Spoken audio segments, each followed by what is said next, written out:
based on true events, following the Path of a Steward, a 4-part testimony against the oath bound. You're watching episode 3 of 4, exposing the merger of church and state.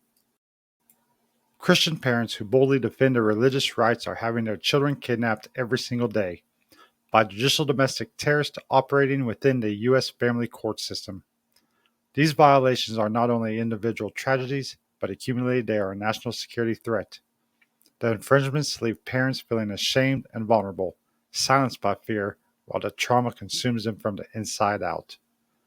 With 1 out of every 3 children being targeted, the odds are high that you know a family. When the state first infringed upon my rights without evidence, I was told to seek a mediator as the first step. So I took the path a believer is supposed to follow. Instead of using the state services, I turned to the church. I reached out to deacons, pastors, and those who claimed to follow Christ. I contacted the Nazarene Church, the Southern Baptist, and several non-denominational churches in the area. I gathered phone numbers, made calls, and tried to schedule appointments. One church responded.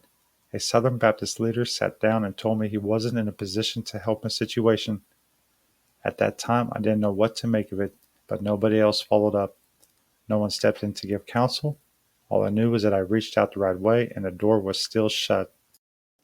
I wasn't asking them to take sides. I was asking for someone to listen, for someone to act from neutral ground and offer a biblical perspective. About 6 months later, I was invited to a funeral that was held at a Catholic church. I saw this as a sign, maybe one last chance for a door to open in a place I would never venture on my own. After the service, I approached the priest. I introduced myself and explained what was happening. I told him I had already tried 3 times with state mediators, and that my ex-wife continued making excuses to block all contact with the children. He didn't say a word. He turned and walked away. Not one verse, not one prayer, not one response. In that moment, I knew something wasn't right. The Christian churches weren't just unwilling, they were following after something. I didn't know what house it came from yet, but I could see it wasn't Christ. They didn't fail because they couldn't help. They failed because they didn't even try. They turned away someone God sent, not out of confusion, but out of loyalty to the state they already followed. They did not maintain separation of powers over the years. Instead, their silence and complacency enabled the merger of church and state. From my personal life, I've explained how the merger causes harm to immature believers. And while other people was led astray, I stayed grounded on this path to strengthen those who want to stand against the merger of church and state.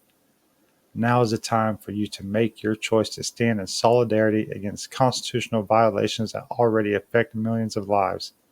Subscribe today and be ready for the last episode of this 4-part testimony.